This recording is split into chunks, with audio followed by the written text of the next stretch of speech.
এই পৃথিবীতে চারজন বাদশা ছিলেন, দুইজন মুমিন, দুইজন কাফের, যারা গোটা বিশ্বের বাদশা। গোটা বিশ্বের দুইজন মুসলিম, দুইজন কাফের। কাফিরের একজনের নাম নামরুদ, আরেকজনের নাম বাখতানাসর। আর মুমিন একজন হচ্ছে সাইয়েদনা সুলাইমান আলাইহিস সালাম, আরেকজন হচ্ছে যুলকারনাইন। তো সাইয়েদনা সুলাইমান আলাইহিস সালাম আল্লাহকে বলল, আল্লাহ আমি গোটা বিশ্বের বাদশাহ, আমি গোটা পৃথিবীর সব মানুষগুলোকে একবার লাঞ্চ খাওয়াতে চাই। কি খাওয়াতে? লাঞ্চ মানে কি? দুপুরের খাবার। আল্লাহ বলবেন নো। আল্লাহ বললেন no, it's not your job Sulaiman. Sulaiman, এটা তোমার জব না, it's my duty, it's my job, it's my business. এটা আমার কাজ, আমার কাজ তুমি করতে যাও না।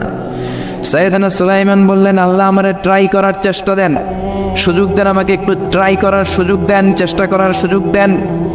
আমি একটু চেষ্টা করতে চাই গোটা বিশ্বের সব প্রাণীকুলকে, মৎস্যকুলকে, জিনকুলকে, মানবকুলকে খাওয়াতে চাই। আল্লাহ বললেন, সুলাইমান এইটা তোমার কাজ নয়, তুমি পারবা না, কাজটা কার? আমি রিজিক দেই। সেদিন সুলাইমান বললেন, লেট মি ট্রাই, আমাকে একটু চেষ্টা করার তৌফিক দেন, আমি একটু করি, দেখি না পারি কিনা। আল্লাহ রাজি হয় না, সুলাইমান নবীও ছাড়ে না। ভেজাল আছে না নাই? সুলাইমান আলাইহিস সালামের জোরাজোরিতে আল্লাহ রাজি হলেন। সাইয়েদনা সুলাইমানের অনুসারী ছিল জিনেরা। জিনেরা আবার ওনার কথা শুনতো। উনি জিনদের নিয়ে গোল টেবিল বৈঠক করলেন আর বললেন, সাগরের তীরে বিশাল বড় বড় ডেগের মধ্যে রান্না করো, আফ্রিকার গরুগুলোকে ফ্রাই করো, তেমি মাছগুলোকে ভুনা করো, খাসিগুলোকে রেজালা করো, পোলাও করো, খিচুড়ি করো, বিরিয়ানি করো, সব ধরনের খাবার জমা করো। অমুক অমুক দিন দুপুর বেলায় আমি সাইয়েদনা সুলাইমান আলাইহিস সালাম গোটা বিশ্বের সবাইকে দুপুরের খাবার খাওয়াবো।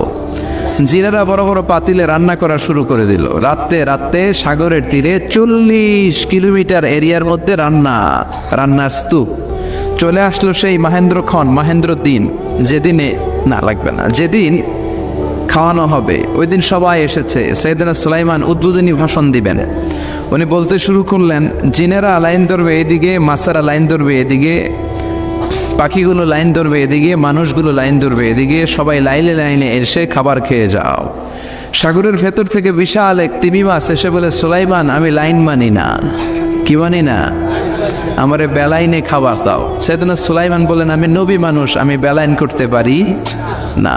তিমি মাছ বলে, আমার পেটে প্রচন্ড ক্ষুধা, এই ক্ষুধায় যদি আমি মরে যাই তাহলে কিয়ামতের দিন আল্লাহ তোমারে ছাড়বে না, কারণ আমি তোমার মেহমান হয়ে এসেছিলাম। জাবেলা আছে না নাই? সাইয়েদনা সুলাইমান বললেন, বিপদে কি করি? আসলেই তো এই তিমি মাছ আমার মেহমান, আজকে না খেয়ে যদি মারা যায় কিয়ামতের দিন আল্লাহ আমারে ছাড়বে না। সাইয়েদনা সুলাইমান বললেন, ঠিক আছে, শুধু এই তিমি মাছের জন্য বেলাইন, বাকি সবাই লাইনে খাবে। কিছু লোক আছে দেখবেন সব জায়গায় বেলাইন করে, আছে না নাই? র্যাব আছে, পুলিশ আছে, এর ফাঁকেও বেলাইন করে ফেলায়, আছে না নাই? তো সাইয়েদনা সুলাইমান জিনদের আদেশ করে দিল, যাও আফ্রিকার একটা গরু, রোস্ট করা একটা গরু তিমি মাছের পেটের ভিতরে ঢুকায় দাও। তিমি মাছ বলল, সুলাইমান আমি হা করে রাখবো আমার মুখটা, যতক্ষণ না আমার পেট না ভরে তুমি খাবার দিতে থাকবা, পেট ভরে গেলেই মুখ বন্ধ করে ফেলবো। সাইয়েদনা সুলাইমানের কথা অনুযায়ী জিনের বাদশাহ একটা আস্ত গরু ফ্রাই করা তিমি মাছের পেটের ভিতরে ঢুকায় দিছে, কিন্তু তিমি মাছ হা করে আছে। সাইয়েদনা সুলাইমান বললেন, কয়েকটা খাসি মেরে দাও। একটা খাসি দিয়ে দিল, তারপরও হা করে আছে। বড় বড় ডেক থেকে পোলাও দাও, খিচুড়ি দাও, বিরিয়ানি দাও, আরো কয়েকটা গরু দাও, হা করে আছে। আরো কয়েকশো গরু দাও, হা করে আছে। আরো কয়েক হাজার গরু দাও, হা করে আছে। সুবহানাল্লাহ কইবেন না? দিতে দিতে 1 কিলোমিটারের খাবার নাই, 2 কিলোমিটারের খাবার শেষ, 10 কিলোমিটারের খাবার শেষ, 20 কিলোমিটার শেষ, 30 কিলোমিটার শেষ, 40 কিলোমিটারের খাবার শেষ।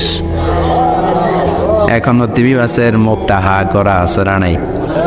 সাইয়েদনা সুলাইমান সেজদায় পড়ে গেলেন, ডেকে বললেন, আল্লাহ আমি বুঝি নাই, গোটা বিশ্বের সবাইকে তো দূরের কথা, একটা মাছরেও তো রিজিক দিতে পারলাম না। তিমি মাছ এখনো হা করা, ডেকে বলে, সুলাইমান প্রতিদিন রব্বুল আলামিন 3টা লোকমা খাবার আমারে খাওয়ায়, তুমি 40 কিলোমিটারের খাবার পেটে দিয়েছ, কিন্তু আল্লাহর 3টা লোকমার একটা লোকমার সমানও হয় না। এজন্য আল্লাহ বললেন, ওমা মিন দাব্বাতিন ফিল আরদি ইল্লা আলাল্লাহি রিজকুহা ওয়া ইয়ালামু মুস্তাকাররাহা ওয়া মুস্তাওদাআহা কুল্লুন ফি কিতাবিম মুবিন। আল্লাহু আকবার। এই পৃথিবীতে যত প্রাণী আছে, মানুষ আছে, সবাইকে রিজিক দেয় কে? এজন্য রিজিকের মালিক আল্লাহ ডেকে বললেন, গোলাম আযাব আর গজব ততদিন আসবে যতদিন তোমাদের নাফরমানি বন্ধ না হয়। আর যেদিন থেকে নামাজি হয়ে যাবা, যেদিন থেকে আল্লাহওয়ালা হয়ে যাবা, আযাব আর গজব বন্ধ করে দিবে কে? রহমত দিয়ে দেশটারে ভরে দিবে কে? লা ইন শাকারতুম লা আযীদান্নাকুম। শুকরিয়া করো, আমি নিয়ামত বাড়াই দিব। কার কথা? আল্লাহ। আর জোরে বলেন কার? আল্লাহ সবসময় আমাদেরকে তুমি নিয়ামত গুজারদের অন্তর্ভুক্ত হওয়ার তৌফিক দাও, আমিন। আর জোরে পড়েন আমিন। আমার সাথী একটা ধরে আমি কুয়াশা করে না, শুকরিয়া না, লাগবে না শুকরিয়া, এটা রহমতের কুয়াশা।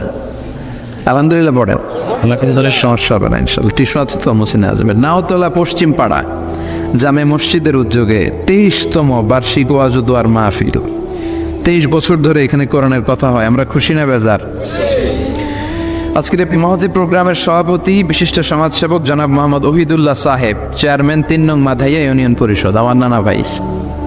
জোরাজোরি করে আজকে আমার আনছে, আইনাই সারছে। আমি যত বছর বাঁচি অত বছর এনে আসতে হবে। কি বলেন আপনারা? আল্লাহ আমাদের সভাপতি নানা ভাইকে তুমি কবুল করে নাও। বিভিন্ন মাহফিল হলেই ছুটে যায়। অনেক চেয়ারম্যান আছে মাহফিল বন্ধ করে, আর আমার নানা ভাই মাহফিল করে, ঠিক কি না? এরকম চেয়ারম্যানের দরকার আছে না নাই? আল্লাহ তুমি ওনাকে কবুল করো। জনপ্রতিনিধি হিসেবে ওনার কাঁধে যে দায়িত্ব, সবগুলো সঠিকভাবে আল্লাহ তুমি আঞ্জাম দেওয়ার তৌফিক দাও। আমাকে রেখেছেন প্রধান বক্তা, আপনাদের শুকরিয়া। আমার আগে কথা বলেছে বিশিষ্ট ইসলামী চিন্তাবিদ জনাব হযরত মাওলানা মোহাম্মদ আলী আশরাফ সাহেব, মুহাদ্দিস চান্দিনা আলামিন কামিল মাদ্রাসা। চমৎকার কথা বলছিলেন, আবার কিছু কালেকশনও করলেন। বিশ্বনবীও কিন্তু কালেকশন করতেন। বিশ্বনবী ঈদের নামাজের পরে মহিলাদেরকে বললেন, তাসাদ্দাকনা, মদিনার মহিলারা তোমরা বেশি বেশি দান খরচ করো, কারণ মেরাজের রাতে আমি দেখেছি পুরুষদের চেয়ে তোমরা নারীরা বেশি জাহান্নামী। নারীরা বলল, কেন রাসূল আমরা জাহান্নামী কেন, আমগো দোষ কি? বিশ্বনবী বললেন, 2 কারণে। তুকসিরনা লাআনা, তোমরা বেশি বেশি মহিলাদেরকে লানত দাও। রেগে গেলে নারীরা বলে, হেতের উপরে আল্লাহর ঠেড়া হইতো, হেতের উপরে আল্লাহর গজব হইতো, বলে না? তো এক নারী আরেক নারীকে এরকম গালি দাও, ভর্ৎসনা করো, লানত দাও, এটা এক কারণ। আরেক হচ্ছে তাকফুরনাল আশিরা, তোমরা স্বামীর নাশুকরি করো। মায়েরা বোনেরা যাদের কানে আমার মাইকের আওয়াজ যায়, স্বামীর নাশুকরি করবেন না, এটা বড় কবিরা গুনাহ। আপনি অনেক আল্লাহর ওলি হতে পারেন, নামাজি হতে পারেন, কিন্তু আপনার স্বামী যদি আপনার উপর নাখোশ থাকে, জান্নাতের দরজা আপনার জন্য খুলবে না। বিশ্বনবী ফাতেমারে বললেন, ফাতেমা আলী কোথায়? ফাতেমা বলল, আপনার জামাই আলী আমার সাথে ঝগড়া করে বাইরে গেছে। বিশ্বনবীর চেহারাটা আগুনের গোলার মতো লাল হয়ে গেল। বিশ্বনবী ডেকে বললেন, ফাতেমা তুমি বিশ্বনবীর মেয়ে হতে পারো, কিন্তু আলী তোমার স্বামী। আলী যদি তোমার উপর নাখোশ থাকে, জান্নাতের দরজা তোমার জন্য খুলবে না। কোথায় গেছে আলী, কোথায়? বললেন যে মসজিদে নববীতে গেছে। বিশ্বনবী যেয়ে দেখলেন বালির উপরে আলী শুয়ে আছে। বিশ্বনবী মজা করে ডাক দিলেন, ইয়া আবা তোরাব। তোরাব অর্থ বালি, তোরাব মানে কি? বালি। বিশ্বনবী ডাক দিলেন, ইয়া আবা তোরাব, মানে হে বালির বাবা আলী, ওঠো। এখন আলী ওঠে না, রাগ করে আসছে। বিশ্বনবী এদিক দিয়ে তাকায়, আলী ওইদিকে তাকায়। বিশ্বনবী ওদিকে আসলে আলী এদিকে তাকায়, মনে মনে করে এতক্ষণ আপনার মাইয়া গুতাইছে, এখন আপনি গুতাইতেছেন। বিশ্বনবী যাই বললো, আলী রাগ করো না, ওঠো, তুমি আমার চাচাতো ভাই, আমার ঘরেই তো তুমি মানুষ হয়েছ। ঘাপটি মেরে হাতটা ধরে টান দিলেন। সাইয়েদনা আলী উঠতে বাধ্য হলেন। বিশ্বনবী কারো হাত ধরে টান দিলে ওই লোক বসে থাকতে পারে? উঠে গেলেন, ঘরে নিয়ে আসলেন। নিয়ে এসে বিশ্বনবী খাটের মাঝখানে শুইলেন। ডান দিকে শোয়ালেন আলীকে, বাম দিকে শোয়ালেন ফাতেমাকে। এবার মেয়ের জামাইকে আর মেয়েকে বুঝাতে লাগলেন, নসিহত করতে লাগলেন, গল্প শোনাতে লাগলেন। কি রোমান্টিক শ্বশুর! এরকম রোমান্টিক শ্বশুর পৃথিবীতে দ্বিতীয়টা খুঁজে পাওয়া যাবে? সুবহানাল্লাহ পড়েন। বিশ্বনবীর কাজে ছিল ঝগড়া লাগলে এরকম মিলায়া দেওয়া। কি করা? মিলায়া দিবেন। সমাজে অনেকে আছে ঝগড়া লাগলে আরো লাগায়া দেয়, আছে না নাই? আছে। আগুন লাগলে কি দিয়ে নিবান? পানি ডালতে হয়, অনেকে তেল ডালে। কি ডালে? তো আগুন আরো জ্বলে ওঠে। বিশ্বনবী বললেন, না, খবরদার, ইসলাহু যাতিল বাইন, মিলায় দিবেন। স্বামী স্ত্রীর ঝগড়া মিলায় দেন, ভাইয়ে ভাই কোপাকুপি মিলায় দেন, এলাকায় এলাকায় গ্রামে গ্রামে মারামারি না লাগাইয়া মিলায় দেন। জান্নাতে আপনার ঘরটারে বড় করে দিবে কে? বিশ্বনবীর কাজ ছিল মিলায় দেয়া। বিশ্বনবী মক্কা থেকে মদিনায় হিজরতের আগে মদিনায় 2টা গোত্র ছিল, এই গোত্রের মধ্যে 120 বছর ধরে মারামারি। কয় বছর? তুমি কেউ এই মারামারিটা বন্ধ করতে পারে না। গোত্র দুইটার নাম হচ্ছে আউস আর খাজরাজ। এই আউস খাজরাজের মারামারি। বাবা মরে যাওয়ার সময় ছেলেরা ওসিয়ত করা যায়, নসিহত করা যায়, বাবারে আমারে কোপাইছে তুইও কোপাবি। ওই বলে আবার নাতিরে কয় আমারে মারছে তুইও মারবি। তো বংশ পরিক্রমায় মারামারি চলতেই থাকে, কেউ আর থামাইতে পারে না। বিশ্বনবী মক্কা থেকে মদিনায় হিজরত করতে এসে মদিনায় বাসাবাড়ি করে 7 দিনের মাথায় 120 বছরের মারামারি থামায় দিলেন। কি নবী ছিল, মিলায় দিতেন। ফাসলিহু বাইনা আখাওয়াইকুম, ভাইয়ে ভাইয়ে মারামারি লাগলে মিলায় দাও। স্বামী স্ত্রীর ঝগড়া হলে মিলায়ে দিবেন। এজন্য মায়েরা বোনেরা বিশ্বনবী বলেছেন তাকফুরনাল আশিরা, মেয়েদের সবচেয়ে বড় একটা সমস্যা হচ্ছে স্বামীর নাশুকরি করে। স্বামী দিতে বললে ভালো, দিতে না বললে কয় তুমি আমার জীবনে কিচ্ছু দাও নাই। এরকম আছে না নাই? স্বামী আর স্ত্রী বানায় যেজন মিস্ত্রি সে বড় আজব কারিগর, ঠিক কি না? এই জন্য এই সম্পর্কটা সাইয়েদানা আদম আর হাওয়া থেকে শুরু হয়েছে। কিয়ামত পর্যন্ত স্বামী আর স্ত্রীর এই সম্পর্কের মাধ্যমে গোটা বিশ্বটারে জারি রেখে দিয়েছে কে? তো এই জন্য নারীদের জন্য জান্নাতে যাওয়া সহজ, তারা যদি কিছু প্রসিডিউর মেনটেন করে। বিশ্বনবী বললেন কোনো নারী যদি 4টা কাজ করে ওই নারীর জন্য 8টা জান্নাতের দরজা খুলে দিবে কে? আল মারআতু ইযা সাল্লাত খামসাহা সামাত শাহরাহা আতাআত বা'লাহা হাফিজাত ফুরুজাহা ফালতাদখুল মিন আইয়ি আবওয়াবিল জান্নাতি শাআত। মায়েরা ভালো করে শোনেন, যে নারী 5 ওয়াক্ত সালাত পড়বে, রমাদানের রোজা রাখবে, স্বামীর আনুগত্য করবে, লজ্জাস্থানের হেফাজত করবে, এই 4টা কাজ করলে আল্লাহ তাআলা তার জন্য 8টা জান্নাতের দরজা খুলে দিবেন। এই জন্য বিশ্বনবীও কালেকশন করতেন। তো বিশ্বনবী বললেন মহিলারা বেশি বেশি দান করো। এই কথা শোনার পরে মহিলারা দান করা শুরু করলো। কেউ নাকের ফুল, কেউ কানের দুল, কেউ হাতের বালা, কেউ পায়ের নপুর, কেউ গলার চেইন বিশ্বনবীর হাতে জিহাদের জন্য দান করতে শুরু করলেন। বিশ্বনবীর হাত কয়টা? একটা বলে 2টা। তো 2 হাতে বিশ্বনবী আর কয়টা নেবেন? আর নিতে পারে না। বেলাল বললেন বেলাল তোমার চাদরটা নিয়ে আস। বেলাল এরকম চাদর নিয়ে ধরলেন। বিশ্বনবী কালেকশনের ওয়াজ শুরু করলেন আর বেলাল কালেকশনের সব জিনিসপত্র গুছাতে লাগলো। কোন সুবহানাল্লাহ। এই জন্য কালেকশন করাটাও সুন্নাত, তবে ওটা একটা লিমিটেশনের মধ্যে, একটা সৌন্দর্যের মধ্য দিয়ে। কিছু কিছু মাদ্রাসার ছেলে মেয়েদেরকে চাল ওঠানোর জন্য বাড়ি বাড়ি পাঠায়, আসে না নাই? এদের ছোটবেলা থেকে মানসিকতাগুলো নষ্ট করে দেওয়া হয়। কেমন করে অন্যের কাছে হাত পাতবে এটা শেখানো হয়। ইসলাম বলে আল ইয়াদুল উলিয়া খায়রুম মিনাল ইয়াদিস সুফলা, উপরের হাত নিচের হাতের চেয়ে উত্তম। যে দেয় আর যে নেয় তাদের মধ্যে সেরা যে দেয়, চিল্লা এখন ঠিক কিনা? আবার ইসলাম বলে দেওয়ার সময়ও ভারসাম্য করে দিবা, দেওয়ার সময় কিপটামি করা যাবে না, আবার ঘরে যা আছে সবও দিয়ে দেওয়া যাবে না, ঠিক কিনা? বিশ্বনবীর গায়ে একবার একটা জুব্বা, কয়টা? এক ভিক্ষুক এসে বলে নবী আমার জুব্বা নাই, আমার জুব্বা দেন। দয়ার নবী মায়ের নবী নিজের জুব্বাটা খুলে দিয়ে ওই ভিক্ষুকের হাতে তুলে দিলেন। এখন নবীর গায়ে কোনো জুব্বা নাই। বিশ্বনবী এখন ঘর থেকে বেরোতে পারে না। সাহাবারা এসে ঘরে নক করে, বিশ্বনবী বেরোতে পারে না। আল্লাহ আয়াত নাযিল করলেন ওয়াল্লাযীনা ইযা আনফাকু লাম ইউসরিফু ওয়া লাম ইয়াকতুরু ওয়া কানা বাইনা যালিকা কওয়ামা। মুমিন বান্দাদের গুণাবলী যখন দান করে কিপটামি করবে না, আবার অপচয়ও করবে না। এই আয়াত দিয়ে আল্লাহ বুঝাতে চাইলেন, নবীরে ধমক দিলেন, ও নবী 2টা জামা থাকলে একটা দিতেন, 3টা থাকলে একটা দিতেন, একটা যখন ছিল এইটা দিলেন কেন? এখন নিজে পড়বেন কি? সুবহানাল্লাহ করবেন না? ইসলাম তো ব্যালেন্সড রে ভাই, ইসলাম ভারসাম্যপূর্ণ। ইসলামের সব বিধানগুলো আপনার সাথে স্যুট করবে, ম্যাচ করবে, এটা জীবন ঘনিষ্ঠ। ইসলামে এমন কোনো বিধান দেয়া হয় নাই যেটা আপনার খারাপ লাগবে। অন্যান্য সব ধর্মের প্রতি শ্রদ্ধা রেখেই বলি, আমার ইসলাম যে আহকাম আমাদেরকে দিয়েছে এরকম বিধান কোনো ধর্মের ভেতরে নাই, চিল্লা এখন ঠিক কিনা? হিন্দু ভাইদের প্রতি আমি শ্রদ্ধা রাখি, কারণ অনেক হিন্দু আমার মাহফিলে এসে কথা শুনে। হিন্দু ধর্মের একটা নিয়ম ছিল সতীদাহ প্রথা। স্বামী মারা গেলে ওয়াইফকেও স্বামীর সাথে বেঁধে আগুন দিয়ে জ্বালায় দাও, ছিল না নিয়মটা? রাজা রামমোহন রায় এসে এটা উঠায় দিল।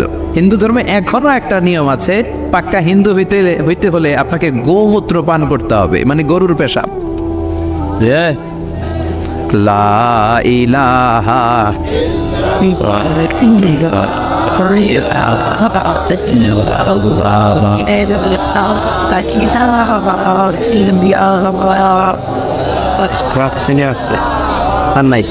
শেষ। লা ইলাহা ইল্লাল্লাহু মুহাম্মাদুর রাসূলুল্লাহ সাল্লাল্লাহু। হিন্দু ধর্মের একটা নিয়ম আছে, গরুর পেশাব খাওয়া লাগে, গরুর পেশাব খেতে হয়। আমরা কি পেশাব খাবো গরুর? 1 কোটি টাকা দিলে? 2 কোটি? 5 কোটি? না, এটা আমাদের রুচিতে হবে না। কি সুন্দর, আমাদের রুচিতে বাদে এমন কোনো নিয়ম আল্লাহ দেয় নাই, সুবহানাল্লাহ। আবার আমাদের সেলফ ডিমান্ড, আমাদের ডিজায়ার, আমাদের চাহিদা, আমাদের মননশীলতাকেও ইসলাম গুরুত্ব দিয়েছে। বিশ্বনবী বললেন, ইদা জা আল আশা ওয়াল আশা মান ফাকদ্দিমুল আশা ক্বাবলা আল আশা। ইসলামে রাতের নামাজকে বলে এশা, রাতের নামাজকে কি বলে?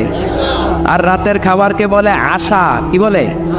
ইসলাম বলে এশা আর আশা দুইটা যদি একসাথে আসে, এশার নামাজ রাখো, আগে আশা খাইয়া নাও। সুবহানাল্লাহ। এশারও আজান হচ্ছে, গরম গরম বিরিয়ানি চলে আসছে, কি করবেন? আগে বিরিয়ানি খেয়ে নেবেন, আগে পেটটারে ঠান্ডা করবেন। তা না হলে বিরিয়ানির প্যাকেট রেখে দিয়ে যদি নামাজ পড়েন, নামাজের মধ্যে বিরিয়ানির চিন্তা আছে না নাই? সুবহানাল্লাহ কইবেন না? কি সুন্দর ইসলাম। ইদা জা আল আশা ওয়াল আশা ফাকদ্দিমুল আশা ক্বাবলা আল ইশা, চিল্লায়ে পড়েন সুবহানাল্লাহ। এজন্য ইসলাম আছে যেখানে আমরা আছি, কোরআন আছে যেখানে আমরা আছি। কথা বলেছেন আলী আশরাফ সাহেব, কালেকশন করতেছিলেন, ওইখান থেকে এই কথাগুলো আসলো। যারাই দান করেছেন মসজিদের জন্য, আল্লাহ কবুল করো। কথা বলেছেন হযরত মাওলানা মাহমুদ আবুল হাসান সাহেব, হযরত মাওলানা আবু হানিফ সাহেব, যারাই কথা বললেন নিঃসন্দেহে কোরআন সুন্নাহর আলোকে বলেছেন।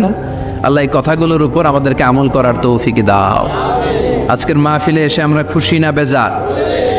আসুন আমরা তাকবীর দিয়ে আমাদের এই খুশির ধারাবাহিকতা বজায় রাখি। আমি পড়বো লিল্লাহে তাকবীর, আপনারা আমার সাথে তাকবীর দিবেন। পড়বেন আল্লাহু আকবার। পড়েন লিল্লাহে তাকবীর, লিল্লাহে তাকবীর, লিল্লাহে তাকবীর। আসুন এই চমৎকার রজনীতে আমাদের দামি সময় নষ্ট না করে আমরা মহাবিশ্বের মহাবিশ্বয় মহাগ্রন্থ আল কোরআন থেকে কথা শুনি। এর কারণ কোরআন এমন বরকতময় কিতাব, এই কিতাবের একটা ভুলও আজ কেউ ধরে দেখাইতে পারে নাই, বরং ভুল ধরতে আসলে তার হেদায়েতের রাস্তা খুলে যায়, ঠিক কিনা? কেউ কোরআনের ভুল ধরতে পারে নাই, কোরআনকে সংশোধন করা যায় নাই, কোরআনের শত্রুতা করে এর বিরুদ্ধে ষড়যন্ত্র করে কেউ সফল হতে পারে নাই, চিল্লায় কোন ঠিক কিনা? এজন্য রব্বুল আলামিন বলেন, এমন কিতাব একটা দিলাম, এই কিতাব তেলাওয়াত করলে হৃদয়টারে ঠান্ডা করে দেয় কে? ঈমান বাড়িয়ে দেয় কে? ওয়া ইযা তুলিয়াত আলাইহিম আয়াতুহু যাদাতহুম ঈমানা। মুমিন বান্দাদের সামনে কোরআনের তেলাওয়াত করলে ঈমান বাড়ায় দেয় কে? শুধু মুমিনদের ঈমান বাড়ায় না, কাফেরদের সামনে তেলাওয়াত করলে কাফেরদের কলিজাও ঠান্ডা হয়ে যায়। সুবহানাল্লাহ পড়েন। মিশরের একজন কারি ছিল, কারি আব্দুল বাসেত ইবনে আব্দুস সামাদ। ওনাকে নিয়ে মিশরের প্রেসিডেন্ট জামাল আব্দুল নাসের রাশিয়াতে একটা সফর করলো। তখন আবার রাশিয়ার নাম ছিল সোভিয়েত ইউনিয়ন। কি ছিল? সোভিয়েত ইউনিয়ন, এখন হয়েছে রাশিয়া। বিশাল মন্ত্রী পরিষদের বহন নিয়ে গেল। রাশিয়ার প্রেসিডেন্ট মিশরের প্রেসিডেন্টকে লাল গালিচার সংবর্ধনা দিয়ে ওয়েলকাম করলো।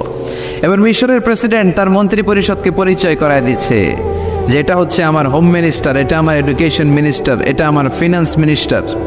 তো সবাইকে পরিচয় করে দেওয়ার পরে ওনার সাথে যে মিশরের কারি আব্দুল বাসেতের দিকে তাকিয়ে রাশিয়ার প্রেসিডেন্ট বলে, এইটা আবার কোন মন্ত্রী? এটা হোমমন্ত্রী, এটা শিক্ষামন্ত্রী, এটা অর্থমন্ত্রী, এই যে জুব্বা পরা এই লোকটা, এটা আবার কোন মন্ত্রী? তো মিশরের প্রেসিডেন্ট বলে, এটা আমাদের কোনো মন্ত্রী না, এটা আমগো কারি। এটা কি? হেরা কি কারি কি বুঝে? এরা বলতেছে কারি আবার কি? তো মিশরের প্রেসিডেন্ট জামাল আব্দুল নাসির বলে, he is the reciter of our holy book Quran. তিনি আমাদের ধর্মীয় গ্রন্থ কোরআন তেলাওয়াত করে আমাদেরকে শোনায়। আমরা আমাদের বিভিন্ন প্রোগ্রামে ওনাকে ইনভাইট করি, উনি আমাদের ধর্মীয় গ্রন্থ আবৃত্তি করে শোনায়। তো রাশিয়ার প্রেসিডেন্ট বলে, তোমাদের ধর্মগ্রন্থ আবৃত্তি করে শোনায় তোমাদের প্রোগ্রামে? আজকে রাতেও তো আমাদের জাতীয় প্রোগ্রাম, একটা বড় প্রোগ্রাম আছে, যেই প্রোগ্রামে আমরা সবাই মদ খাবো আর বেলি ড্যান্স দেখবো, কোমর দুলানো ডান্স, রূপবানে নাচে কোমর দুলাইয়া, এই কোমর দুলানো ডান্স আমরা দেখব। তো তুমি যদি বলো আজকের এই ডান্স বন্ধ করে আমরা তোমাদের কারি সাহেবের কাছ থেকে তেলাওয়াত শুনতে পারি, জামাল আব্দুল নাসির বলল, ঠিক আছে তাই করেন, ডান্স বন্ধ করে দেন। তো রাশিয়ার প্রেসিডেন্ট কয়, ওকে ডান, দ্য ডিসিশন ইজ ফাইনাল। আজকে রাতে কোমর দুলানো নৃত্য হবে না, আজকে তোমাদের কারি সাহেবের তেলাওয়াত শুনবো আর মদ খাবো। কি খাবো? ড্যান্স বন্ধ করছে, মাগার মদ বন্ধ করে নাই। তো আব্দুল বাসিত রাজি হলেন, ওনাকে নিয়ে যাওয়া হলো, সিঙ্গাররা গিটার দিয়ে যেখানে গান গায় ওখানে বসানো হলো ওনারে। আর সবার হাতে মদ, উইস্কি, রেড ওয়াইন, অ্যালকোহল নিয়ে বসেছে যে মদ খাবে। রাতে এরা মদ খায়, 2-1 পেক না খেলে এদের ঘুম হয় না। তো আব্দুল বাসেত ওই দিন তেলাওয়াত করেছিলেন চোখ বন্ধ করে। আর চোখ বন্ধ করার আগে, তেলাওয়াতের আগে আল্লাহ বলেছেন, আল্লাহ এই যে এতগুলো কমিউনিস্ট লিডার, আমি আমার গলায় তুমি যত সুর দিয়েছো, আমি দরদ দিয়ে তেলাওয়াত করব, তুমি তোমার কোরআনের বাণীটা এই কমিউনিস্ট কাফের লিডারদের অন্তরের ভিতরে ঢুকাইয়া দিও। সবাই মদ নিয়ে রেডি, উনি শুরু করলেন আউযু বিল্লাহি মিনাশ শাইতানির রাজিম বলে তেলাওয়াত শুরু করলেন। ওনার তেলাওয়াত যখন শুরু হলো, কেউ আর মদ খায় না, মদের গ্লাস রেখে দিয়ে সবাই ওনার দিকে তাকিয়ে রইল। উনি ওনার কণ্ঠে যত দরদ ছিল, সুর ছিল, সুরের ঝংকার ছিল, মেলোডি ছিল, ভয়েস ছিল, সব উজাড় করে কোরআন তেলাওয়াত করতে লাগলেন। কমিউনিস্ট লিডারগুলো তেলাওয়াত শুনতে শুনতে মনের অজান্তে চোখের পানি ছাড়তে শুরু করছে। লম্বা সময় তিনি তেলাওয়াত করলেন, ওরাও মদ খাওয়া রেখে দিয়ে কান্না জুড়ে দিল। তেলাওয়াত শেষ, চোখ খুলে দেখে কেউ মদ খায় নাই, সবার চোখে পানি। মিশরের প্রেসিডেন্ট জামাল আব্দুল নাসের ওদেরকে বলল, did you understand the meaning of the verses of the holy Quran? এই যে আমাদের কারি সাহেব তেলাওয়াত করছে, তোমরা কি অর্থ বুঝছো? কয় না, বুঝি নাই। তো কান্দলা কেন, চোখে পানি কেন? কমিউনিস্ট কাফের লিডাররা বলে, আমাদের জীবনে এত সুন্দর তেলাওয়াত, সুরেলা কণ্ঠ আমরা শুনি নাই। এই তেলাওয়াতটা শুনে আমাদের হৃদয় ঠান্ডা হয়ে গেছে, যদিও বুঝি না, কিন্তু হৃদয়টা ঠান্ডা ঠান্ডা লাগে, অন্তরটা প্রশান্ত প্রশান্ত লাগে। আমাদের অন্তরে অনেক জ্বালা, অনেক যন্ত্রণা, আমাদের অনেক দুঃখ আর কষ্ট, এগুলোকে ভুলে থাকার জন্য আমরা রাতে বেলি ড্যান্স দেখি আর মদ খাই। তবে এরকম কারি যদি আমাদের দেশে থাকতো, আমরা বেলি ড্যান্স না দেখে প্রতিদিন রাতে তেলাওয়াত শুনতাম। ওই কোরআন আজও আছে না নাই? আজ সেই কোরআন আছে, হাদিস আছে, সেই ঈমান আর মানুষ নেই, সেই আলী হায়দারে ওসমান নেই। আজানের ধ্বনি আছে আগেরই মতোই, আজানের ধ্বনি আছে আগেরই মতোই, বেলালের সেই রূহ নেই, বেলালের সেই রূহ নেই। আজ সেই কোরআন আছে, হাদিস আছে, সেই ঈমান আর মানুষ নেই, সেই আলী হায়দারে ওসমান নেই। চিল্লা এখন ঠিক কিনা? এজন্য কোরআন আজও আছে। ওই কোরআন থেকে দরদ দিয়ে তেলাওয়াত করতে পারলে কাফেরদের হৃদয়কেও ঠান্ডা করে দিবে কে? এজন্য এই কিতাব এমন কিতাব, যেই কিতাবের ভুল খুঁজে বের করা যায় না। ভুল ধরতে আসলেই তার ভুলটাই আল্লাহ তার চোখের সামনে তুলে ধরে, চিল্লায় বলেন ঠিক কিনা? সেই কোরআন থেকে আমরা কথা শুনবো, সেই কোরআনের আলোতে নিজেদেরকে আমরা আলোকিত করার চেষ্টা করব। রাজি আছেন? অনেক রাত, সময় আমাদের কম, কথা আমাদের বেশি। আসুন সরাসরি আমরা যতক্ষণ মহাবিশ্বের আমরা আসেননি,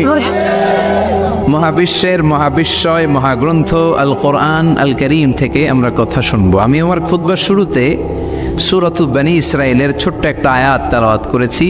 আজকের এই চমৎকার রাতে এর আলোকে কিছু কথা শুনবো। সবাই পড়েন ইনশাআল্লাহ। সূরা বনী ইসরাইলের এই 23 নম্বর আয়াতে আল্লাহ তাআলা ইরশাদ করে বলছেন, ও আমার গোলামেরা, আমি আল্লাহর পক্ষ থেকে তোমাদের জন্য স্পেশাল 2টা ফায়সালা আছে, স্পেশাল 2টা ঘোষণা আছে। এই ঘোষণাগুলার কোনো নড়চড় হবে না, অনড় ঘোষণা। ফায়সালা কয়টা? 2টা। রব্বুল আলামিন বলেন, ওয়াকাদা রাব্বুকা আল্লা তা'বুদু ইল্লা ইয়্যাহু ওয়া বিল ওয়ালিদাইনি ইহসানা। আমি আল্লাহর প্রথম ফায়সালা হলো আল্লাহ তা'বুদু ইল্লা ইয়্যাহ। এই জমিনে কারো ইবাদত করা যাবে না একজনের ছাড়া, তিনি কে? কারো জিকির করা যাবে না একজনের ছাড়া, তিনি কে? কাউকে সেজদা দেয়া যাবে না একজনকে ছাড়া, তিনি কে? এখন আপনি যদি মসজিদেও সেজদা দেন, মাজারেও সেজদা দেন, তাহলে কি আপনি আল্লাহর বান্দা হতে পারলেন নাকি?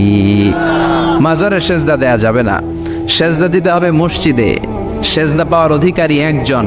এজন্য আল্লাহ বলেন, ওয়াসজুদ ওয়াক্তারিব, সেজদা দাও আমার নিকটবর্তী হও। বান্দা যখন সেজদা দেয় বান্দা আল্লাহর কাছে চলে যায়। দেখা যায় মসজিদের মধ্যে সেজদা পড়ে, কার্পেটের মধ্যে সেজদা পড়ে, জায়নামাজে পড়ে। আল্লাহ বলে না, জায়নামাজে পড়ে নাই, আমি আল্লাহর কুদরতি পায়ের উপরে তোর সেজদাটা পড়েছে। এজন্য সেজদা দেওয়ার দরকার আছে না নাই? যারা সেজদা দেয় তাদের সাথে কোরআনের আইন বাস্তবায়নের দরকার আছে না নাই? এজন্য আল্লাহ বললেন আমার ফয়সালা দুইটা। জোরে বলেন কয়টা? এক নম্বর ফয়সালা, আল্লাহ তা'বুদু ইল্লা ইয়া, এক আল্লাহ ছাড়া অন্য কারো ইবাদত করা যাবে না। আল্লাহ বললেন জিন জাতি আর মানব জাতি, এই দুইটা জাতিকে আমি তৈরি করেছি শুধুমাত্র আমার ইবাদতের জন্য। কার কথা? আমা খালাকাতুল জিন্না ওয়াল ইনসা ইল্লা লিয়াবুদুন, জিন জাতি এবং মানব জাতিকে আমি তৈরি করলাম আমার ইবাদতের জন্য। কার ইবাদত? ডাকবেন কারে? নাকি খাজা বাবারে? কেউ ফিরে না খালি হাতে, খাজারে তোর দরবারেতে, বলে না? ভুয়া কথা। দরবারে যে খালি হাতে ফিরে না, এটা একটা ভুয়া কথা। কত দরবার থেকে মানুষ খালি হাতে ফিরে। জামা নিয়ে গেছে, জামা হারাই গেছে। মোবাইল নিয়ে গেছে, মোবাইল চুরি হয়ে গেছে। জুতা নিয়ে গেছে, জুতা চুরি নিয়ে গেছে, এখন খালি হাতে খালি পায়ে ফিরে আসে। এরকম আছে না নাই? একটা দরবার থেকে কেউ কোনোদিন খালি হাতে ফিরে না। দরবারটা কার দরবার? কেউ ফিরে না খালি হাতে, আল্লাহরে তোর দরবারেতে। বলেন কেউ ফিরে না। আমরা নামাজে আল্লাহরে বলি আল্লাহ ইহদিনাস সিরাতাল মুস্তাকিম, আমাদেরকে আপনি সিরাতুল মুস্তাকিম দেন। বলি কি বলি না? আল্লাহ বলে ওয়া আনি'বুদুনি হাযা সিরাতুম মুস্তাকিম, তোমরা আমি আল্লাহর ইবাদত করো, আমি আল্লাহর ইবাদত করাটাই হলো সিরাতুল মুস্তাকিম। সুবহানাল্লাহ। এবার আপনি দেখবেন আপনি ইবাদত করেন কার? আপনার সেজদা যদি শুধু মসজিদে পড়ে তার মানে আপনি সিরাতুল মুস্তাকিমের উপর আছেন না নাই? কিন্তু যদি দেখেন কিছু সেজদা পড়ে মসজিদে, কিছু পড়ে মাজারে, তাইলে ভেজাল আছে না নাই? মাজার ব্যবসা বাংলাদেশে আছে না নাই? বেশি না কম? হক্কানি ওলিয়া উলিয়াদের সাথে আমাদের কোনো দ্বন্দ্ব নাই, কিন্তু মাজারকে বুঝি করে যারা ব্যবসা করে, ভণ্ডামি করে, এগুলোর সাথে ইসলামের কোনো সম্পর্ক। দোদেল বান্দা কালমা চোর, না পায় শ্মশান না পায় ঘর, দিন থাকিতে আয়রে পথে ছাইড়া দে ভণ্ডামি ভণ্ডামি ভণ্ডামি ভণ্ডামি, ছাইড়া দে ভণ্ডামি। নামাজ কালাম পড়ে না, ইবলিশ শয়তানের নান। আসরা নাই? দরবারের খাদেম, নামাজ নাই, রোজা নাই, লাল সালু পড়ে, চুল আর দাড়ির ভেতরে জটলা, 3 মাসেও গোসল করে না। আছে না নাই? নামাজ রোজা করে না, ইবলিশ শয়তানের নানা, ধর্মের একখান খুঁটি ধইরা কয়দিন করবা হয়রানি, ভণ্ডামি ভণ্ডামি ভণ্ডামি, ছাইড়া দে ভণ্ডামি। ঠিক কি না? এরকম ভণ্ডামের সাথে ইসলামের কোনো সম্পর্ক। এজন্য আল্লাহ বললেন গোলাম সেজদা দিবা একজন রে, তিনি কে? এই পৃথিবীতে আল্লাহ যত নবী পাঠিয়েছেন, যত রসুল পাঠিয়েছেন, সব রসুলের দাওয়াত ছিল একটা। কয়টা? কোন নবীর সাথে আরেক নবীর কথার কোনো গরমিল ছিল নাকি? এক নবী বলছে আল্লাহর ইবাদত করো, আরেক নবী এসে বলছে কৃষ্ণের ইবাদত করো। এরকম হয়েছে? এক নবী বলে আল্লাহর ইবাদত করো, আরেক নবী বলে গৌতম বুদ্ধের ইবাদত করো। এরকম আছে নাকি? সব নবীরা বলেছে ইয়া কওমি ইবুদুল্লাহ মা লাকুম মিন ইলাহিন গায়রুহু আফালা তাত্তাকুন, ও আমার কওমের লোকেরা ইবাদত করবা একজনের, তিনি কে? তাহলে আল্লাহ বললেন গোলাম আমার ফয়সালা দুইটা। প্রথম ফয়সালা আল্লাহ তা'বুদু ইল্লা ইয়া, ইবাদত আমি আল্লাহ ছাড়া অন্য কারো করা যাবে না। যার ইবাদত করা হয় তারে বলা হয় আরবিতে মাবুদ। আমাদের মাবুদ কে? আমাদের মাবুদ হচ্ছে আল্লাহ। তাহলে আল্লাহর প্রথম ফয়সালা ইবাদতের হকদার, ইবাদত পাওয়ার উপযুক্ত মহাবিশ্বে কেবল একজন সত্তা, তিনি কে? আল্লাহর এই ফয়সালার সাথে, সিদ্ধান্তের সাথে আপনার একমত? দ্বিমত নাই কেউ? না, কেউ নাই? না। তাহলে দ্বিতীয় ফয়সালাটা শুনি। হ্যাঁ, আল্লাহ বললেন ওয়াবিল ওয়ালিদাইনি ইহসানা, আমি আল্লাহর প্রথম ফয়সালা, আমি ছাড়া কারো ইবাদত চলবে না। আমি আল্লাহর দ্বিতীয় ফয়সালা, মাতা পিতার সাথে তোমরা ইহসান করবা, মাতা পিতার সাথে ভালো আচরণ করবা, মাতা পিতার কাছ থেকে দোয়া নিবা। আল্লাহর দ্বিতীয় ফয়সালা মা বাবাকে নিয়ে, প্রথম ফয়সালা আল্লাহকে নিয়ে। স্বয়ং আল্লাহর ব্যাপারে আল্লাহ বললেন আমার ইবাদত ছাড়া অন্য কারো ইবাদত চলবে না। দ্বিতীয় ফয়সালা বললেন আমার ইবাদতের পরেই যেই বড় ফরজটা তোমাদের উপর আমি চাপিয়ে দিলাম, মাতা পিতার খেদমত, চিল্লায় এখন আল্লাহু আকবার। আল্লাহর ইবাদত করা যেমনি ফরজ, মা বাবার খেদমত করাও ফরজ করেছে কে? নাকি মা বাবার খেদমত নফল নাকি অপশনাল? এটা কেউ কম্পালসারি করেছে কে? মা বাবা আপনার সবচেয়ে বড় পীর, মা বাবা আপনার সবচেয়ে বড় দামি জিনিস। এই পৃথিবীর সব আল্লাহর ওলিগুলা যদি কোরআন খতম করে একটা গ্লাসের পানির মধ্যে ফু দেয়, আর আপনার জনম দুঃখিনী মা যদি শুধু বিসমিল্লাহ পরে আরেকটা গ্লাসের পানির মধ্যে ফু দেয়, আল্লাহর কসম আপনার মায়ের দোয়াটা আগে আগে কবুল হয়ে যাবে। ওগো মা তুমি এই ধরনের শ্রেষ্ঠ নেয়ামত, তোমারই পদ তলে রয়েছে জান্নাত। ওগো মা তুমি এই ধরনের শ্রেষ্ঠ নেয়ামত, তোমারই পদ তলে রয়েছে জান্নাত। ঠিক কিনা? এজন্য আল্লাহ বললেন প্রথম ফয়সালা আমি আল্লাহর ইবাদত করবা, দ্বিতীয় ফয়সালা মা বাবার সাথে ইহসান করবা। কি করবা? ইহসান। সবাই বলেন। এগুলো কোরআনে বর্ণিত টার্মিনোলজি, মানে পরিভাষা, এগুলো মুখস্থ করবেন। দুনিয়াতে কত পরিভাষা মুখস্থ করছেন, কত জ্যামিতির সূত্র মুখস্থ করেছেন, কত ইংরেজি ভাবসা প্রসারণ মুখস্থ করেছেন, কিন্তু কোরআনের কথাগুলো মানুষ শুনতে চায় না। মাতা পিতার প্রতি আমরা সবাই আজকে থেকে ইহসান করব। কি করব? আমরা বললাম আল্লাহ ইহসান কি? ইহসানের ব্যাখ্যা দেন। আল্লাহ নিজেই কোরআনে ইহসানের ব্যাখ্যা দিলেন, ইম্মা يبلغن عندك الكبر أحدهما أو كلاهما فلا تقل لهما أف। ইহসানের ব্যাখ্যা হলো, আল্লাহ বললেন ইহসানের ব্যাখ্যা কি? শোনো শোনো, ইহসানের 5টা ব্যাখ্যা আল্লাহ দিলেন। প্রথম ব্যাখ্যা হলো মা বাবা যখন বার্ধক্যে উপনীত হয়, মা বাবার বয়স যখন 60 হয় 70 হয়, তখন তাদের কোনো কর্মকাণ্ডের কারণে ছেলে মেয়ে হিসেবে নাক ছিটকানো যাবে না, উফ শব্দটাও করা যাবে না। কার কথা? মা বাবা আমাদের অনেকেরই বয়স হয়ে গেছে 60-70, আছে না নাই? বিছানায় পড়া, তাদের কোনো কাজে তাদের কোনো আচরণে নাক ছিটকানো যাবে না। জোরে বলেন। আল্লাহ বলে খবরদার, নাক ছিটকানো তো দূরের কথা, ও আহ কি যন্ত্রণা, এই কথাটাও বলা যাবে না। ঠিক কি না? এর কারণ আমরা যখন ছোট ছিলাম আমরা কম জ্বালাতন করি নাই। আমরা যখন ছোট ছিলাম কম কষ্ট মায়েরে দেই নাই। আপনার কত বছর আগের ঘটনা খেলা আছে? আপনার বয়স যখন 3, কি হয়েছিল? খেলা আছে না। তো 3 বছরের কথা যদি আপনার খেলনা থাকে, আপনার বয়স যখন 2 ছিল কি জ্বালাতন করছেন মনে আছে? না। বয়স যখন ছিল 1 তখন তো আরো বেশি জ্বালাইছেন, তখন তো আমরা আরো বেশি জ্বালিয়েছি। ঠিক কি না? আল্লাহ বলেন তোমরাও কম জ্বালাও নাই, পেশাব পায়খানা করে ঘর ভরায় দিতা, শীতের রাতে বিছানা ঠান্ডা করে দিতে, আর ডান দিকে নিয়ে তোমার মা তোমার সাথে ঘুমালো, ডান দিকে পেশাব করে ভিজিয়ে দিয়েছো, তোমার মা তোমারে ঘর থেকে বের করে দেয় নাই। বাম দিকে আদর করে রেখেছে, বাম দিকে পেশাব করে ভিজিয়ে দিয়েছো, তারপরেও তোমার মা লাথি মেরে তোমারে ঘর থেকে বের করে দেয় নাই। শীতের রাতে তোমার মা তোমারে বুকে নিয়ে ঘুমানো, কনকনে মাঘ মাসের শীতের রাত পেশাব করে মায়ের জামাটা ভিজিয়ে দিয়েছো। রাত 3টার দিকে মা ওঠে জামাটা চেঞ্জ করে নতুন জামা পরে তোমারে কোলে নিয়ে ঘুমিয়েছে, তোমারে ঘর থেকে তাড়িয়ে দিয়েছে নাকি? জোরে বলেন না। মা তোমারে ঘর থেকে বের করে নাই, তারা দেয় নাই, এতিমখানায় ফেলে আসে নাই, রাস্তায় ফেলে আসে নাই।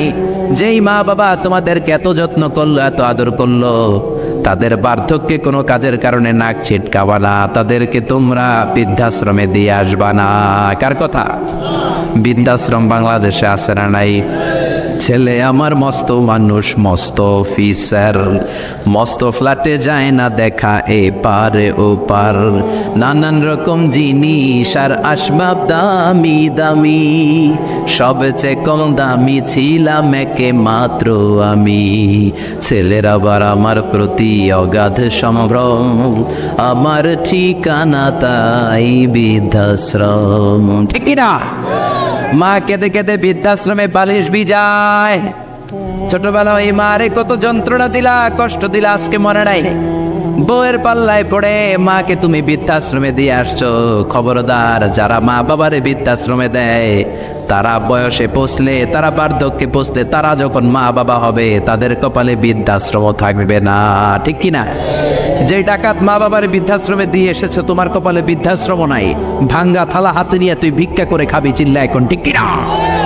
আল্লাহ বললেন খবরদার, আমি আল্লাহর দুইটা ফায়সালা, প্রথম ফায়সালা ইবাদত হবে একজনের, তিনি কে? আর ইহসান করবা মা বাবার সাথে। আমরা বললাম ইহসান কি? আল্লাহ বললেন মা বাবা যখন বার্ধক্যে পৌঁছে, খবরদার তাদের কোনো কাজে নাক ছিটকাবা না, বৃদ্ধাশ্রমে দিবা না, তাদের খেদমত করবা। তোমার জীবনটারে উজালা করে দিবে কে? জোরে বলেন না। আল্লাহ বললেন ইহসানের 2 নাম্বার ব্যাখ্যা, ওয়ালা তানহারহুমা ওয়া কুল লাহুমা কাওলান কারীমা। মা বাবার ধমক দিও না। কি দিও না? অনেকে মা বাবার ধমক দেয়, কি দেয় না? উদাদে জোরে কোন? সবার সাথে ভালো আচরণ, ঘরে ঢুকলেই মারে বকা দেয়, গালি দেয়, আছে না নাই? আর বাবারে ডাকে বুড়া, মারে ডাকে বুড়ি, আছে না নাই? তুমি কেমন করে বাবারে বুড়া ডাকলা, মারে বুড়ি ডাকলা? তাদের এই বয়সটা তো এমনি এমনি হয় নাই। তোমারে লালন পালন করতে যে তারা তাদের জীবন যৌবন হারিয়ে আজকে বুড়া বুড়ি, ঠিক কি না? তোমাকে মানুষের মতো মানুষ করতে যে তারা তাদের জমি হারালো, তোমারে বিদেশ পাঠাতে যে তারা তাদের ভিটে মাটি হারালো। খবরদার এরকম দয়াময় মা বাবাকে ধমক দিও না। কার কথা? ওয়ালা তানহারহুমা।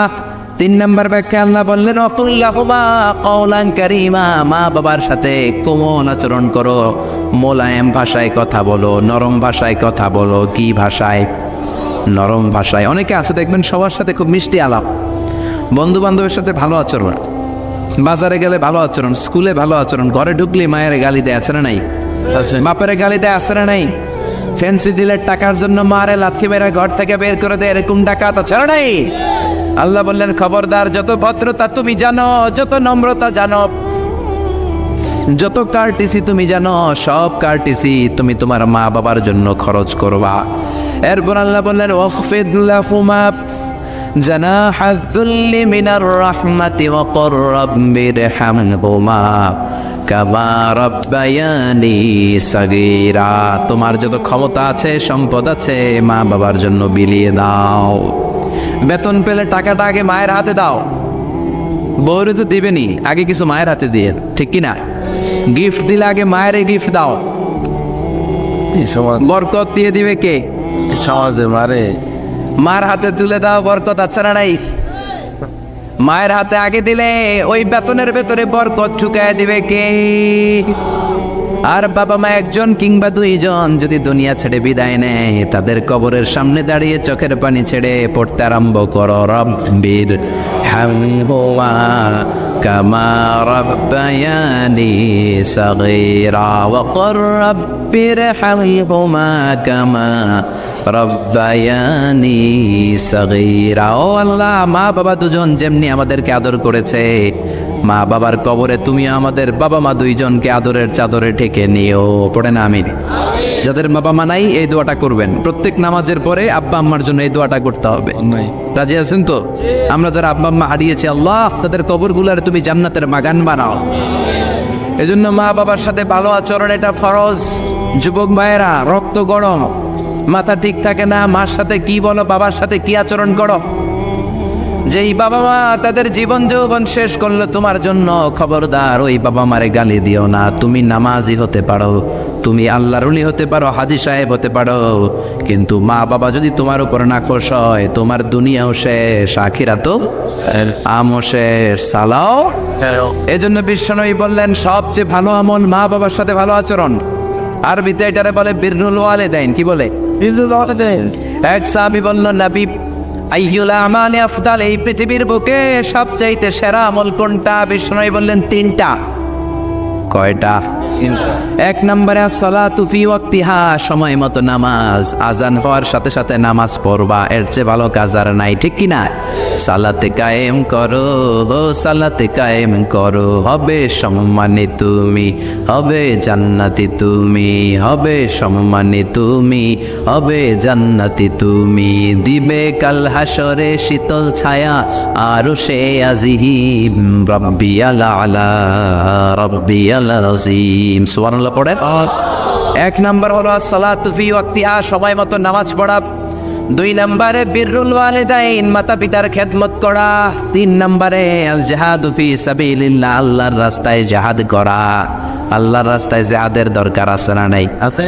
এই 3টা আমল সেরা। নামাজ যেমনি সেরা, মাতা পিতার সাথে ভালো আচরণ সেরা, জিহাদ করা সেরা। আরেক বর্ণনা বিশ্বনবী বললেন মা বাবার খেদমত করা জিহাদের চেয়ে বেশি দামি। আল্লাহু আকবার।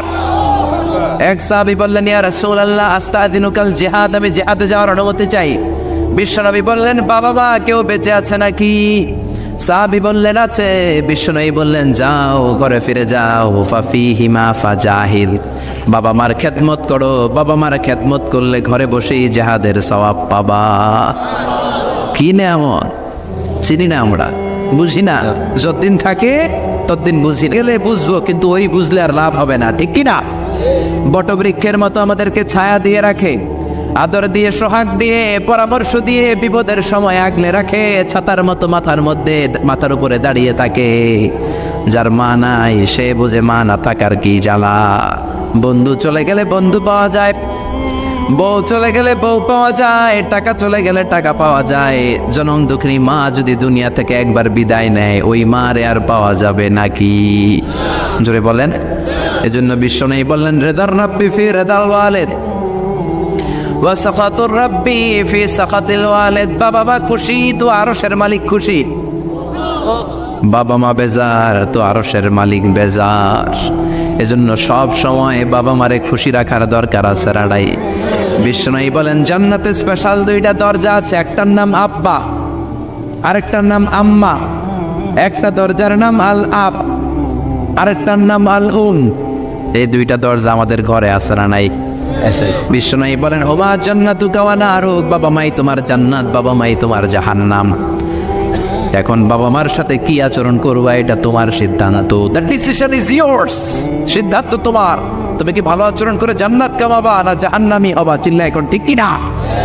বাবা মা যদি মুশরিক হয়, বাবা মা যদি হিন্দু হয়, বাবা মা যদি কাফির হয়, তারপরেও বাবা মার সাথে ভালো আচরণের দরকার আছে না নাই? এই বাংলার জমিনে অনেক হিন্দু ফ্যামিলি থেকে হিন্দুর ছেলে মুফাসসিরে কোরআনের তাফসীর শোনে, মুফাসসিরের হাতে হাত রেখে কালিমা পড়ে মুসলমান হয়েছে, আছে না নাই? কিন্তু বাবা মা মুসলমান হয় নাই, আছে না নাই? তো এই বাবা মার সাথে কি খারাপ আচরণ করা যাবে? হিন্দু হোক, ওইটা বাবা মা, ওই বাবা মার দোয়া লাগবে, আশীর্বাদ নিতে হবে। ওই বাবা মার দোয়া ছাড়া তুমি জীবনে কিচ্ছু করতে পারবা না, ঠিক কি না? বিশ্বনবীর শালীর নাম আসমা বিনতে আবি বকর। বুখারীর বর্ণনা, বিশ্বনবীর কাছে এসে বললেন, নবী গো, ইন্নী মুসলিমা, আমি মুসলমান, ওয়া উম্মি মুশরিকা, আমার মা হলো মুশরিকা, আফা আসলিহা, এখন আমি আমার মুশরিক মায়ের সাথে কি ভালো আচরণ করব নাকি? বিশ্বনবী বললেন, ও আসমা, খবরদার, তোমার মা মুশরিক হোক কাফের হোক, সে তোমার মা, ঠিক কি না? সিলিয়া, মা বাবার সাথে ভালো আচরণ করো। সাইয়েদনা ইব্রাহিম, মুসলিম বিশ্বের জাতির পিতা, উলুল আজমি মিনার রাসূল, উনি গোটা বিশ্বের মুসলমানদের পিতা, কিন্তু ওনার বাপ হচ্ছে কাফের মুশরিক। নাম কি? আজার। আজার ঈমান আনে নাই, কালেমার দাওয়াত গ্রহণ করে নাই, তাই বলে সাইয়েদনা ইব্রাহিম বাবারে গালি দিছে নাকি? মন্দ কথা বলছে? ইয়া আবাতি লিমা তা'বুদু মা লা ইয়াসমা'ু ওয়া লা ইউবসিরু ওয়া লা ইউগনি আনকা শাইআ। বাবারে আদর দিয়ে, সোহাগ দিয়ে, সম্মান দিয়ে বলে, বাবা কেন এই মূর্তির পূজা করো? 10টা হাত এরকম বের করে রাখে, জিহ্বা বের করে রাখে, সামনে মিষ্টি, রসমালাই, দুধমালাই, কত কিছু দিয়ে রাখে, কিচ্ছু খায় না। মূর্তির গায়ে একটা মাছি বসলো, মাছি তাড়াতে পারে না, ঠিক কি না? কেন এই মূর্তির পূজা করেন? যে এই মূর্তি কানে শোনে না, চোখে দেখে না। বাবারে বুঝালেন, কিন্তু বাবারে গালি দেয় নাই।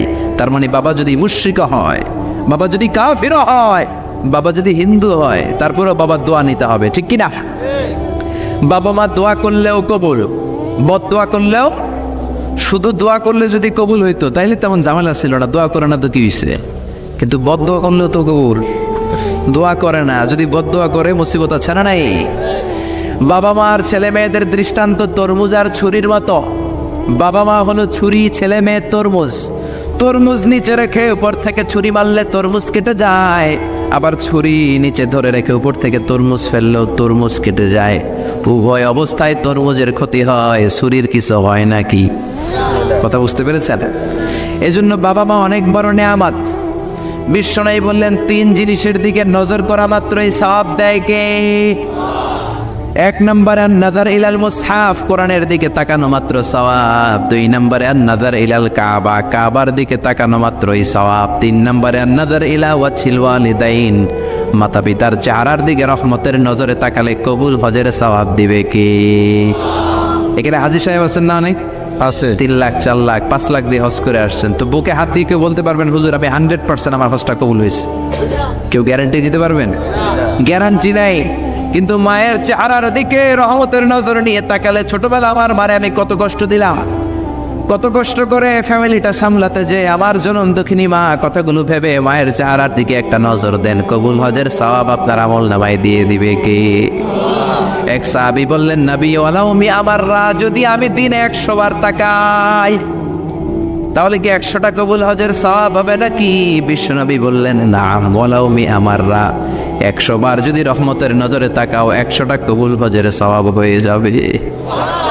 চিল্লায় পড়েন আল্লাহু আকবার। আবার বিশ্বনবী বলতেন, 3 ব্যক্তির দোয়া আল্লাহ ফেরায় না, সালাসু দাওয়াতিন মুস্তাজাবা লা শাক্কা ফিহিন্না, 3টা দোয়া করলেই কবুল। 1 নম্বরে দাওয়াতুস সাইম, রোজাদার ব্যক্তি দোয়া করলে কবুল করে কে? 2 নম্বর দাওয়াতুল মুসাফির, মুসাফির দোয়া করলে কবুল করে কে? 3 নম্বর দাওয়াতুল ওয়ালিদাইনি লিওয়ালাদিহি, মাতা পিতার দোয়া ছেলে মেয়েদের জন্য কবুল করে কে? মাতা পিতার দোয়াও কবুল, বদদোয়াও, যুবক ভাইরা সাবধান, বদদোয়াও কবুল। বুখারীর বর্ণনা, বনি ইসরাইলের একজন বড় আবেদ ছিল, নাম জুরাইজ। কি নাম? সবাই বলেন, আরো জোরে বলেন, কি নাম? জুরাইজ অনেক বড় আল্লাহর ওলি, পাহাড়ের উপরে তার বাড়ি, সারা রাত তাহাজ্জুদ গুজার হয়। তার গির্জার পাশে তার মায়ের ঘর, তাহাজ্জুদ গুজার হতে হতে বড় আল্লাহর ওলি হয়েছে। তাহাজ্জুদ পড়া ছাড়া ওলি হওয়া যায় নাকি? জোরে বলেন। অমিনাল লাইলি ফাতাহাজ্জাদ বিহি নাফিলাতাল লাকা আসা আন ইয়াবআসাকা রাব্বুকা মাকামান মাহমুদা, তাহাজ্জুদের নামাজ পড়লে আপনার মর্যাদা বাড়িয়ে দিবে কে? আল্লাহ। উনি প্রতি রাতে তাহাজ্জুদ পড়তেন, শুনতেছেন? জীবানী আসছে আপনাদের, প্রতি রাতে তাহাজ্জুদ পড়তেন। একদিন তাহাজ্জুদের নামাজে দাঁড়ালেন, আল্লাহু আকবার। ইন দ্য মিন টাইম ওনার মা পাশের ঘর থেকে ডাক দিয়েছে, বাবা জুরাইজ, ইয়া জুরাইজ আশরিবনি মোয়া, আমার একটু পানি খাওয়া। কি খাওয়া? মানে রাতের বেলা মাঝে মাঝে বয়স্কদের পানির তৃষ্ণা লাগে না? ও বাবা পানি খাওয়া। জুরাইজ মনে মনে ভাবে, হায় হায় আমি তো নামাজে দাঁড়ানো, নামাজ পড়বো নাকি, মারে পানি খাওয়াবো। মনে মনে ভাবলো নামাজটা শেষ করে নেই, তারপরে মায়ের কাছে যাই। কিছুক্ষণ পরে আবার তার মা ডাকে, ইয়া জুরাইজ, ও জুরাইজ পানি খাওয়া। আবার জুরাইজ মনে মনে বলে, নামাজের পরে যাব, নামাজটা শেষ করি। কিছুক্ষণ পরে আবার মা ডেকে ওঠে, জুরাইজ। জুরাইজ মনে মনে ভাবে, এই তো নামাজ শেষ, এখনই যাব, এখনই আমার জনম দুঃখিনী মারে পানি খাওয়াবো। কিন্তু মায়ের সহ্য হয় নাই, মায়ের মনে কষ্ট চলে আসছে। মা তার অন্তরে ব্যথা পেয়ে বদদোয়া করে ফেলছে, কবুল করে নিয়েছে কে? আল্লাহ। আপনার আল্লাহর ওলি না মুফাসসিরে কোরআন না হাফেজে কোরআন, ইট ডাজন্ট ম্যাটার, এটা কোনো বড় বিষয় না। মা হাত তুলে কিছু কইলেই গোল, সুবহানাল্লাহ কইতে পারলেন না? বুলেট মারলে মিস হয়, ড্রোন হামলা করলে মিস হয়, মিসাইল মারলে মিস হয়, আণবিক বোমা মারলে মাঝে মাঝে মিস হয়। মায়ের দোয়া মিস হয় নাকি? হুজুরে বলেন, দোয়া করা মাত্র, দোয়া কিংবা বদদোয়া মুহূর্তেই কবুল করে নেয় কে? মা বদদোয়া করলেন, বুখারীর বর্ণনা, আল্লাহুম্মা লা তুমিতহু ইল্লা আন তুরিয়াহুল মুমিসাত, ও আল্লাহ বেশ্যা নারীর ফিতনায় না ফেলে জুরাইজকে মেরো না। কবুল করলো কে?